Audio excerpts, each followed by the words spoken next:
Good morning, नमस्कार। स्वागत है आपका हमारे चैनल जीएस स्टडी 94 में और दोस्तों में यश। तो दोस्तों, जैसा कि आप जानते हैं, न्यूज़पेपर के मुख्य पृष्ठ का जो भाग होता है जिसे हम एडिटोरियल या संपादकीय के नाम से जानते हैं, उसके बारे में यहाँ पर स्पष्टीकरण दिया जाता है। और इसी तरह के वीडियो के लिए आप हमारे चैनल को सब्सक्राइब कर सकते हैं। और किसी प्रकार की क्वेरी हो, किसी भी चीज़ के बारे में जानने की यदि आपके अंदर उत्सुकता है तो अवश्य ही कमेंट बॉक्स में जाके चीज़ों को प्रमुखता से रखें और उसके बारे में पूछें।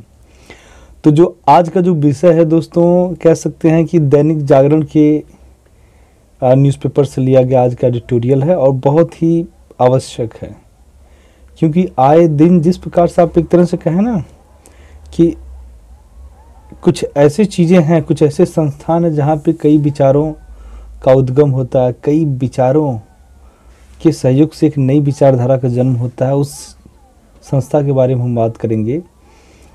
तो हम बात करेंगे दोस्तों, अब पहले आपको कंटेंट बता दें। लिखा है जो विषय है जिस पे हम बात करने वाले हैं, विविध रंगों वाला विश्वविद्यालय। जेएनयू की एक तस्वीर ऐसी भी जिसकी अनदेखी नहीं की जानी चाहिए। तो जैसा कि विषय से पता चल गया कि आज जो हम बात करने वाले हैं वो जेएनयू विश्वविद्यालय जो दिल्ली में है, न्यू दिल्ली आप कह सकते हैं, जिसकी स्थापना 1969 में हुआ था।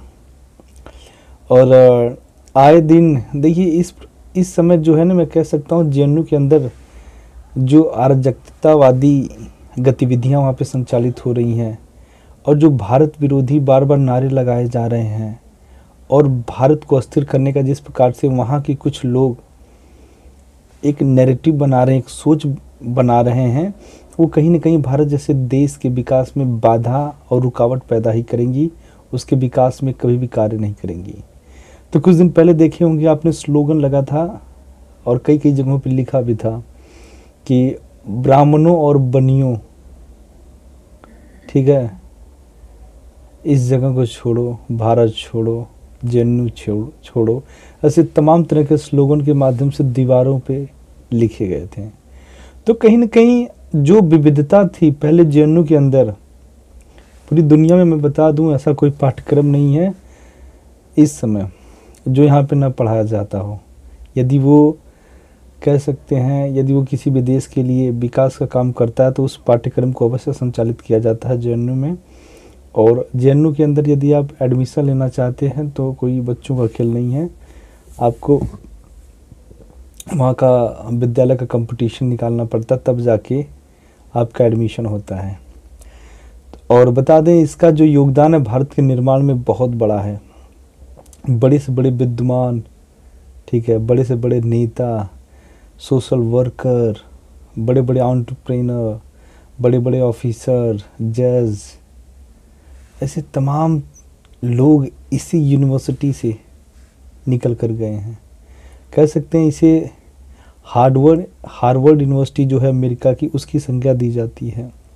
पर आज जो हमारे देश में जो स्थिति बनी हुई है जेएनयू को लेकर, बीच में आपने देखा होगा कि कई तरह के प्रोटेस्ट चल रहे थे कि जेएनयू के अंदर यदि इसी प्रकार की गतिविधियां, ऐसे विचारधाराओं को लोग पोषण दे रहे हैं तो इसकी जांच होनी चाहिए और ऐसे अराजक तत्वों को निकाल कर बाहर कर देना चाहिए। क्योंकि कुछ ऐसे वहाँ के टीचरों की कह सकते हैं, जो अध्यापक गण हैं, उनकी संलिप्तता पूरी तरह से पाई गई थी, जो भारत विरोधी, राष्ट्र विरोधी कार्य कर रहे थे। आपने देखा होगा कि अखलाक के समर्थन में बहुत सारे लोग आए थे और कुछ लोगों ने कहा था भैया कश्मीर को फ्री करें, कश्मीर के अंदर जो भारत का जो नियंत्रण है, जो अभिनंग माना जाता है, उसे स्वतंत्र कर दें। तो ये नरेशन कहाँ से बन रहा है, ऐसी विचारधाराएं कहाँ से आ रही हैं? भारत तेरे टुकड़े होंगे इंशाअल्लाह इंशाअल्लाह, ये किन कमीनों ने, किन लोगों ने कहा? अब बताइए, क्या पहले एक समय था जब इसी जेएनयू से तमाम तरह के ऑफिसर, मतलब आईएएस, पीसीएस, तमाम तरह के लोग, आईएफएस, आईआरएस, यूपी, यदि आज भी मैं बात करूं यूपीएससी जो यूनियन पब्लिक सर्विस कमीशन है, जो भारत का सबसे बड़ा प्रतियोगी परीक्षा है, उसमें कोई सबसे ज़्यादा यदि अव्वल रहा है दोस्तों तो जेएनयू के लोग ही थे, हैं नहीं, अब नहीं कह सकते, क्योंकि इस समय की स्थिति बस किस प्रकार से जो बड़े बड़े पॉलिटिशियन हैं यहाँ के छात्रों का मतलब बौद्धिक शोषण कर रहे हैं अपने कार्य के लिए, जिस प्रकार से उनकी ऊर्जा को यूटिलाइज कर रहे हैं, वो आने वाले समय बहुत ही गंभीर बन रहा है और बनता चला जाएगा।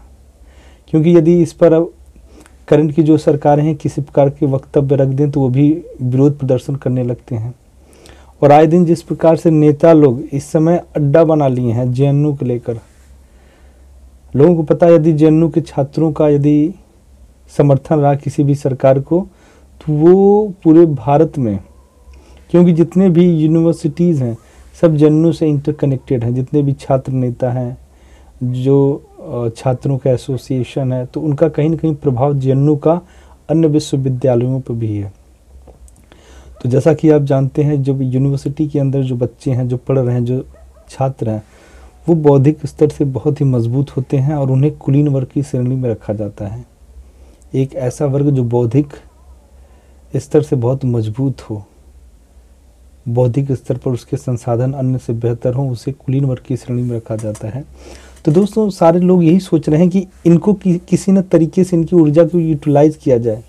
कुछ लोग भारत निर्माण में भी कर रहे हैं उनकी ऊर्जा, उनकी सोच, और कुछ लोग भारत जैसे देश को अस्थिर करने में, उसे बदनाम करने में भी लगे हैं।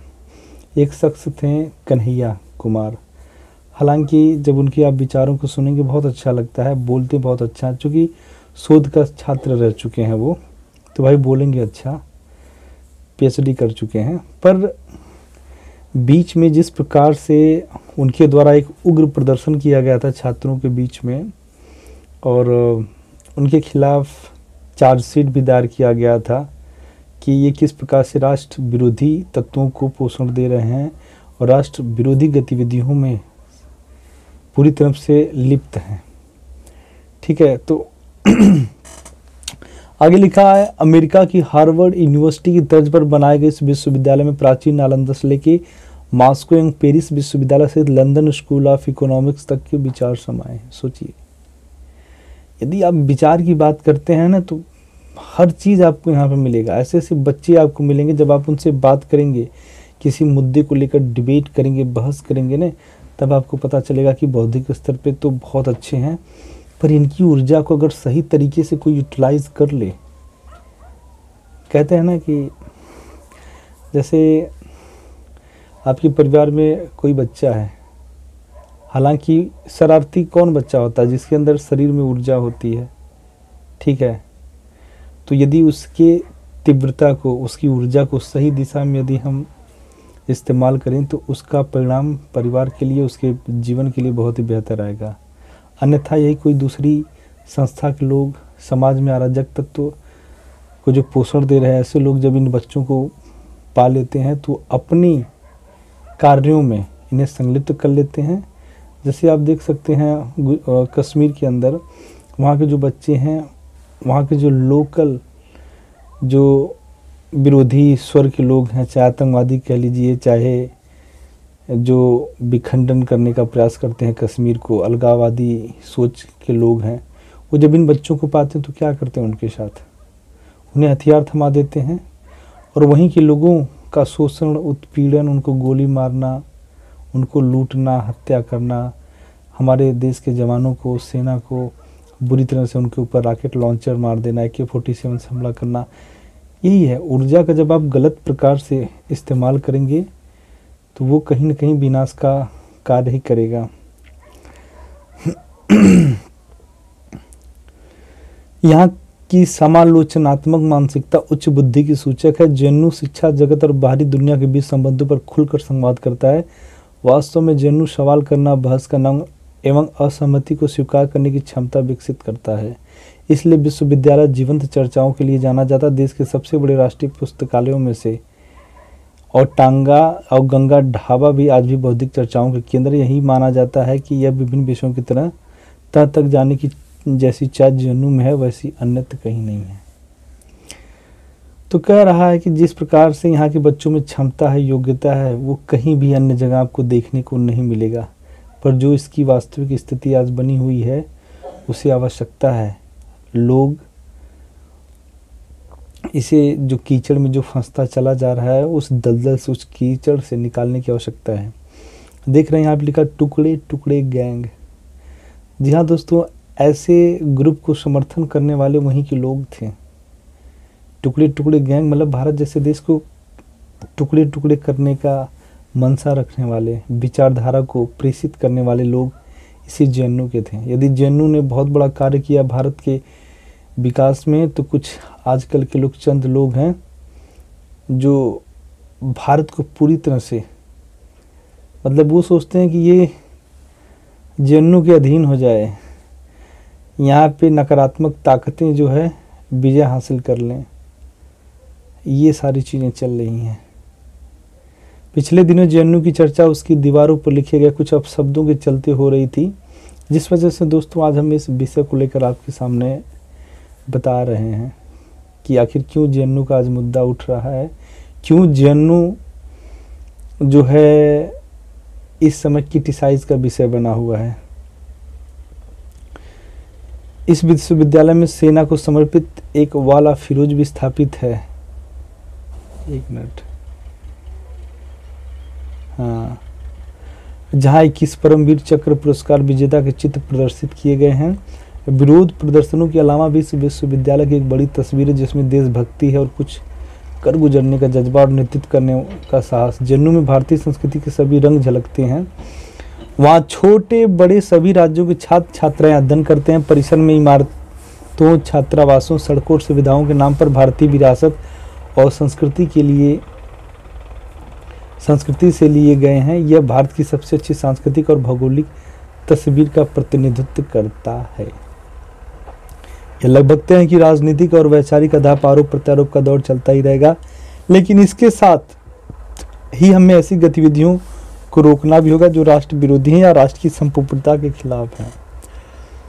तो आप देखते हो कि बड़े बड़े जो एक्टर हैं, एक्ट्रेसेस हैं या फिर डायरेक्टर हैं, वो जब अपनी फिल्मों का प्रमोशन करना होता है उन्हें, तो वो सोचते हैं कि हमारी फिल्मों को ज़्यादा से ज़्यादा बेनिफिट मिले, इनका प्रचार प्रसार हो। इसके लिए वो जेएनयू जैसे विश्वविद्यालय का चयन करते हैं और ऐसी फिल्मों का वहाँ पे प्रचार प्रसार करते हैं जो एक्चुअली में भारत जैसे देश के विरोध में बनाई गई हो। ऐसा लगता है ना कि कुछ लोग मतलब बैठे हुए हैं कि किस प्रकार से भारत जैसे देश को भी कई टुकड़ों में बांटना है। तो ऐसी सोच को कभी भी आप पोषण न दें। ऐसी गंदी सोच ताकतों को आप सीधे सीधे उनकी जो जगह है वहाँ पे उनकी औकात दिखाएं। यदि सरकार को ऐसे तत्वों से निपटने के लिए किसी प्रकार की आवश्यकता है तो सख्ती से इनके ऊपर कार्रवाई करें, अन्यथा ये भारत जैसे देश के लिए और भारतीय छात्रों के लिए मुसीबत का ही कार्य करेंगे। क्योंकि ऐसे ही लोग जब नए नए बच्चे जाते हैं यूनिवर्सिटी में दाखिले के लिए, तो ये जो अराजक मानसिकता के लोग हैं, ऐसे ही लोग हमारे छात्रों को बहला फुसलाकर गलत कार्यों को करने में पूरी तरह से झोंक देते हैं। तो आज के लिए इतना ही। नमस्कार।